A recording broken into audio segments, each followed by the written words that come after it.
Hey everyone, today I'll show you how to get LinkedIn profile URL in mobile.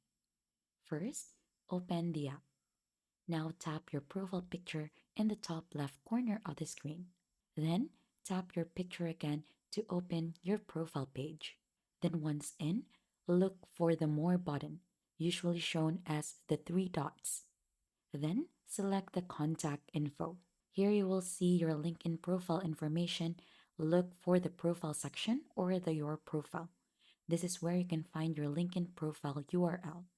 You can tap and hold the URL to copy it, or you could use the available Share Via option. So once you copy, you can paste your LinkedIn profile URL into a message, email application, or anywhere else you need it. And if you use the Share Via option, you could share it directly to messages, email, or anywhere you want it to be. And that is just basically how you get your LinkedIn profile URL in mobile.